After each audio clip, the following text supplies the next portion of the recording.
Guys, what is up? Andy Bean with Bean Row Outdoors. So today, I went fishing. Didn't want to show you all that part because, well, everybody's seen me catch trout and stuff like that. So I'm going to show y'all how to make trout cakes because, yeah, a lot of my videos that I'm going to do this summer are going to be mostly cooking videos because I'm going to show y'all how to just cook the basic stuff without just frying it. Like, show a little bit of more variety to it because everybody thinks of trout, they think, oh, I'm just gonna fry it, it's amazing, it's delicious. You're right, it is, but we're gonna do something different. I'm gonna make some trout cakes and I'm gonna show y'all how to do it. So see you in the kitchen. All right, so we got our main ingredients. So a lot of times you want to cut your trout up, so you can actually put your trout in like a mincer or whatever, but you're gonna use one whole minced onion. You got some butter, 2 tablespoons of butter, some breadcrumbs. I'm gonna go through exact amount on each one that you should add. But yeah, eggs, Dijon mustard. I went real fancy and went Grey Poupon, and then some Duke's mayonnaise. It's the only mayonnaise to use because if you tell me anything else, we're gonna fight. That's what I thought. Yeah, what's that? What's that? No, I'm just kidding. Seriously. So the next thing is Worcestershire, some parsley, some dill, a little bit of green onion, some salt, and Old Bay, because any cake you make, crab cake, fish cake, any kind of cake, it's got to have some Old Bay. And then, of course, you got your frying pan, your mixing bowl, and let's get into it. All right, guys, so I took one whole onion, I put it in this. It's a little slicer, dicer thing, also known as a food processor. But this is how I'm gonna mince my onion, and you want to get it down into some really fine pieces. But also, you can do it with a knife. This way, it's just a lot easier because then all I got to do is just sit there and turn it. And as I turn it, it's gonna get a little bit easier, a little bit easier. And as you see, it's all right. Now it's really easy to spin. Take that top off. And look at that. I mean, it is like diced into very fine pieces. Take that out. You're going to cry your eyes out a little bit because, well, yeah, that's what onions do. Next thing we're going to do, we're going to take 2 tablespoons of butter. Throw it in there, let it melt. All right, we got our butter going. You're going to take all those like minced onion, that whole minced onion that you got. Put it in there. We're going to mix it around. Just let it go until it's translucent, which means clear in plain talk. Alright, so now we've been cutting up the trout. We're going to cut it into just real fine, small pieces. And so once we get it done cutting it all up, it's going to look like this. Pow! Just like that, they're done. And then also, just like that, our onions are done cooking. So we're going to just turn the heat off.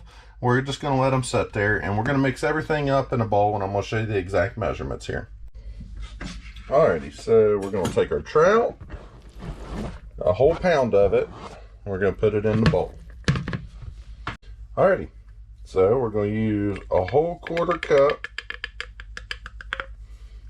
Alright, we're going to use a whole 1/4 cup of parsley. Dump that in there. We're going to use a whole 1/4 cup of dill.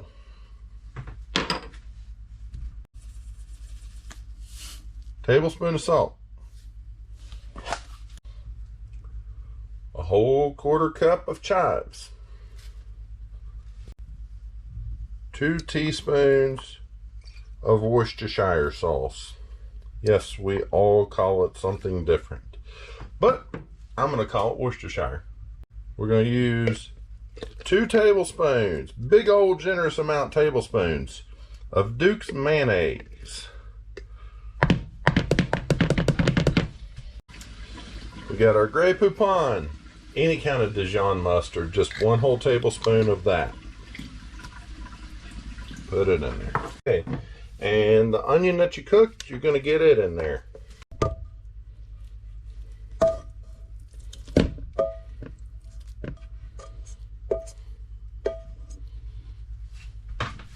take you two eggs, beat them up. Take you a whole cup of breadcrumbs, put it in there. Now we're just gonna let all this come together and bring it all together and mix it up. Now that we got it all mixed together pretty good, I'm gonna reach in and I'm gonna pat and make some patties out of it. All right, so we're gonna take these out and you're gonna put it to where it's about the size of a pool ball. So we're just going to mold these to where we can get us a little patty.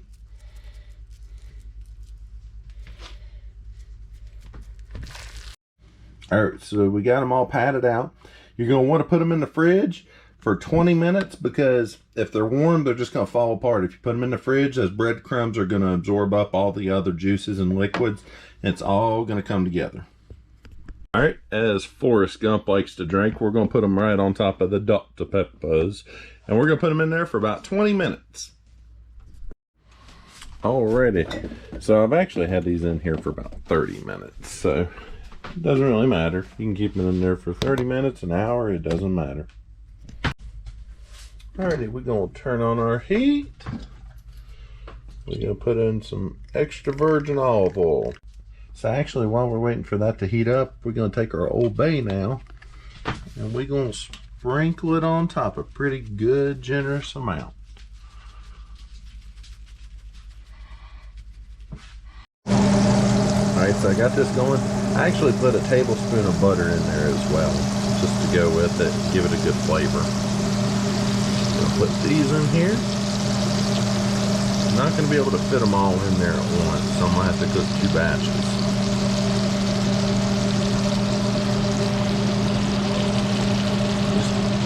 Give a good blacken on the underside and then we'll flip them, do the same thing. Alright, so right there they are. I put horseradish on one, but the other one, I'm just going to eat it separate because I want to try it before I put anything on it.